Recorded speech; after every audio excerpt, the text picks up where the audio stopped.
Hello and welcome to the IPL show. This is your one-stop destination for all things Indian Premier League. Today, as always, I am joined by our very own KT Head of Sports, Ritu Raj. Ritu, how are you doing? And what are your one word for last night's match? Outstanding performance from Gujarat Titans. I wrote about it last night. Yes. Gujarat Amazing, on track to defend the title. Such a well-sitting headline, such a well-sitting headline. You can actually go to this IPL page and see the headline over there as well. Like head to khaleej.com and read this article, and you can just check all the points on the scoreboard. Who's leading, who's losing. If we gotten a few things from last night's match, so you can head out to khaleej.com. That is that, and let's start talking about cricket. You said it's been amazing the way they defended it, but this one player who yesterday was I think when we checked he was. One second, guys, my mic just fell. That's something about magnetics. Okay, so one thing we discussed yesterday was when Shubman Gill was playing, he made 35 runs out of 15 balls. And that was amazing. That is the time we said, amazing. Yeah. What an amazing guy. So his masterclass was people actually learned so much more from him. What do you have to say about his performance? And he is like a pure talent. What do you think the Indian selectors are saying about him?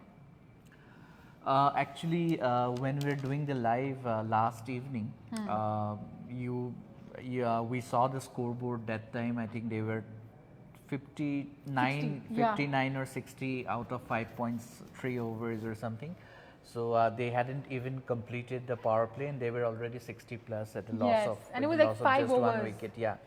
And Gill was about 35 not out of 15, I think, when we are on the live. So, so at that time, if you remember, we spoke about how Gujarat from that position would target a total of around 210 to 220, and they were very much on track. I think by 13th over, they were somewhere around 130 or 140. But then what happened? Bhuvneshwar Kumar bowled an outstanding spell, and he basically brought Sunrisers Hyderabad back into the game, and they eventually were restricted, the Gujarat Titans, from a seemingly invincible position at that time when it looked like they would go to about 220, 230 as we projected. Yes.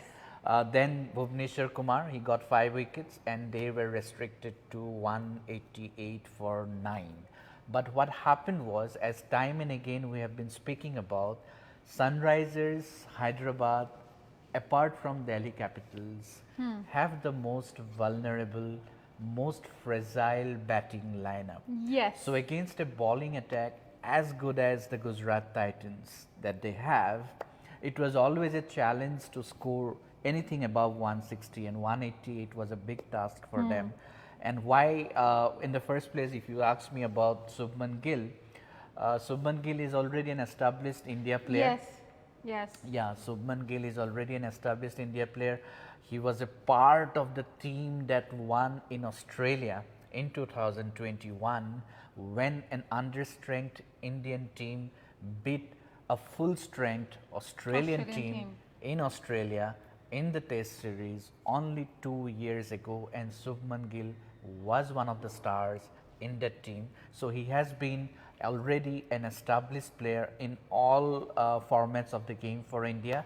So the question is not the question is not whether the selectors are looking at him. Now the question that is, if anybody is asking, the question is right now is that is Shubman Gill the next big Indian batting superstar after Virat Kohli? And he got the thumbs of approval from the man himself, from the king himself, Virat Kohli today. Virat Kohli took to social media to applaud the special innings played by Shubman Gill. I think there are shades of Virat Kohli in Shubman Gill, the way he goes about it, very classical in his batting kind approach. Kind of an aggression bit, or not aggression, but it's sort of this attack mode that he can get in. Yeah, he kind of goes into an attacking mode without being violent. He doesn't have to go for the big shots go for the sixes all the time, because he can find the gap so well. He can play along the ground, hit those boundaries, without taking too many risks. Yes. It's the sort of batsmanship that Virat Kohli is famous for. It's the sort of batsmanship that Sachin Tendulkar was famous for. And it is the sort of batsmanship that we may expect to see a lot more in the future from this fine young player called Shubman Gill, who is only 23 years old. Ritu, today I think we need to specifically talk about the points for two particular teams that are playing today, Mumbai Indians versus Lucknow Super Giants. Both of the teams have seen their fair share of troubles this season. One just lost their captain, the other was failing, and then they now, are kind of on the top of the lists. They're one of the few that are who actually fought their back in. And I think today's match is going to be critical for both of them, and they both are going to be, the fans are rooting for them badly. What do you think, how this match will, whoever wins, how will it turn out for them in the playoffs? Will they be able to go on the playoffs if one of them loses? Or how do you think the situation is being built around? We have to see how many matches have Lucknow Super Giants left. I think this is their 13th match. I think both the teams have played, if I'm not wrong, both the teams have played, search it up, guys. 12 matches. Mumbai definitely has have 2 matches left. So if we talk about today's match, Fiza, I mean, today the match will be played in Lucknow. Yes. Okay. So as you know, Lucknow has been a ground where the slow bowlers have been favored by the pitch, actually. So it's a very slow surface. I think they have 2 matches left too. Lucknow? I think so, yes. Yeah, okay. So if Lucknow has 2 matches left, so they still, both the teams, if they lose today's match, any of the teams that lose today's match, they still have a chance, because they already have that caution of of getting that many points, that they are in the top 3 already now. Yeah. So with Gujarat having already qualified, so now 3 slots available, and but you can't take anything for granted in terms of the playoff race. I mean, you can't take anything for granted. Both the teams will be itching to win this match today, so they will not give an inch to the other. And in terms of today's match, obviously, as I just spoke about, today it will again be probably a battle of spinners, actually. Which set of spinners delivers on the given day, and which set of batsmen also manage to play the spinners better. Yeah, that is true. And we have seen spinners just honestly change the game play. Usually this was a more of a batting game, but then this time it's been the second edition, I think the second part of IPL was more of the spinners, and the first was more of the batsmen. Certain grounds, actually, Fiza, because Lucknow has right from the first match that Lucknow played their home match in the swanky new stadium, in the Ikana Stadium they call it. It's a 50,000 capacity stadium. It's a hugely impressive infrastructure, but the playing surface, the 22-yard strip, which matters everything for a game of cricket, that has been favoring the spinners, because in T20 cricket, what happens, the fans that come to the stadium, or the fans tuning into your TV sets across the world, they expect high scoring matches. They expect sixes flying off the batsman's bat, 4s and 6s and big hits and big scores. But that is not exactly what you are getting whenever there has been a match at Lucknow, because the surface has been on the slower side. Batting, whether you are playing against the medium pacers who varies their pace, or you are playing against the spinners, batting hasn't been easy. So we have to see if the pitch plays the same way that it has been playing. It supports the spinners. So again, it will be again a battle for the batsmen. But that also the skills levels, that comes up. What sort of batsman you are? Are you a one-dimensional batsman who loves the ball coming onto the bat at a nice pace on good plain, true batting surfaces? Because your true test comes out, your true character comes out when batting isn't easy, that how well you can bat on those surfaces. No, I agree. And talking about the points and the matches and the teams, we need to mention Bangalore and Punjab are at 12 points with 2 matches remaining. Yeah. Kolkata and Rajasthan are on 12 points too, but with 1 game remaining. How, where do you think these teams are on the playoff lists? The thing, as I said, the mid-table teams, like you have the top 4 teams. You have Gujarat, who have already qualified last night after they qualified officially after the comprehensive victory over Sunrisers Hyderabad. Now let me get to Gujarat first before we can talk about the other teams. Why Gujarat became the first team to qualify? I don't think that's something that has surprised us also. Yeah, why Gujarat? Because if you look at the bowling charts, the top wicket takers this season, the top wicket takers are both from Gujarat Titans. Mohammed Shami, the fast bowler who took 4 wickets again last night, and Rashid Khan, the champion leg spinner from Afghanistan. Yes. Both have taken 23 wickets each, and you also have the Gujarat team has Mohit Sharma, who had been a forgotten man in Indian cricket. He has been brought back into limelight by Gujarat Titans. He has repaid the fate by bowling outstanding spells in this edition of the IPL, and he has got 17 wickets. So on one hand, you have bowlers who have been contributing in the wickets column by taking so many wickets. And then you have batsmen also. Then you have batsmen like Shubman Gill, who is the second highest scorer this season with 575 runs.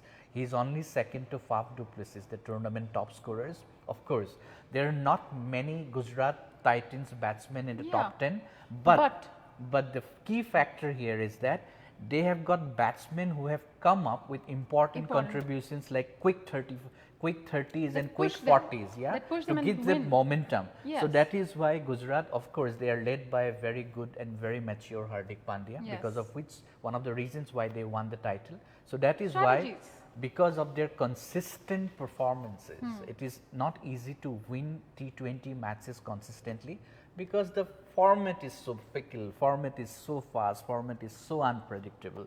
So that is why they have covered all their bases and they became the first team to qualify for the playoffs. Now you have Mumbai Indians, you have Lucknow Super Giants in with a very good chance, both the teams to make the playoffs. Then you have Royal Challengers Bangalore, Rajasthan, you have Rajasthan Punjab. Royals, you have Punjab Kings, and who else? Kolkata Knight Riders. Yes, these So yeah, it's going to be. Being a Virat Kohli fan, although he's scoring runs, but not at the pace that I would have liked him to score. But I'm still hoping that Virat Kohli finds his fluency back. The fluency, I mean, scoring at a fast pace. Yes. Not slowing down when the spinners come on. I want the Virat Kohli that we saw when it was at his peak. He's still playing very well, but slightly below his high standards. He's not at the same high standards he's batting. So as a Virat Kohli fan, as you know, I hope that Kohli finds his absolute best form and drags RCB over the line and takes the team. I mean, you're supporting Kohli, but you're supporting Dhoni with the way you're dressed. Yeah. Dhoni is a CSK. Yeah. So I don't understand. He's wearing yellow, but he's saying Kohli. Yeah. So, let's see that. But as an Indian fan, obviously, you would expect both CSK and RCB to win. Yeah. But RCB may be a sentimental favorite because they have Dhoni for me. They have never won the IPL. That's like Messi. He never finally won. did it with Argentina. So maybe that's what Messi will pull this time. He will pull Messi out of his pocket. So if I ask you to choose between Dhoni and Virat, is that a question? Yeah. Is that a question? Because I will choose Dhoni. Because see, Virat Kohli, I am a huge fan, but I was first a huge fan of Dhoni, and then I was a huge fan of Kohli. So Dhoni first, Kohli second, now third, I am actually a huge fan of Shikhar Dhawan. So if none of them, then Punjab Kings, and that is one team that I stuck along with all our lives. So that I feel like Punjab surprised us. Why don't you speak about Punjab? Punjab have blown hot and cold. Somehow they have managed to come back. They've come this far. Yeah. So let's see. Prav Simran Singh surprised us with that brilliant 100 a few days back. And it was not an easy wicket to bat on. Yeah, so Shikhar Dhawan was very.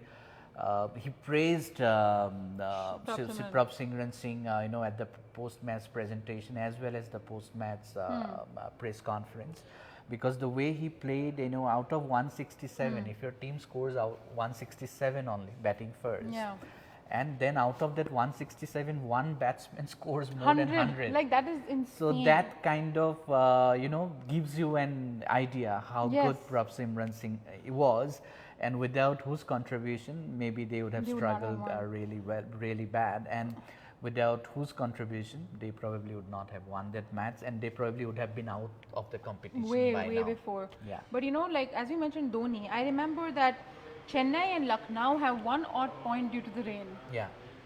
How important is that gonna be? Like, is that going to play a factor in how they're gonna end up? That odd point, I mean, we have to figure out, maybe it has, not losing out on a point. Like if one of the teams had lost that match, I think it was a Chennai versus Lucknow match that was, I think Chennai came out to bat, or just before they came out to, no, I think Lucknow was batting and they were on the last over of their innings. I don't think they were playing that good though. Lucknow would have, I think they would have lost that match. Yeah, let's not. Yeah, they probably, because I think they were 125 for 8. They were very less, I remember. Yeah, I think they were 125 for 8 in the last over of the innings, and probably how much they would have made. Maybe 130, 132. Yeah. I don't think they probably would have been able to defend that total. But so, has that 1 point has a role to play now in Lucknow's scheme of things? Will that one play prove lucky to Lucknow? Because that match, probably you can say that they probably would have lost that match.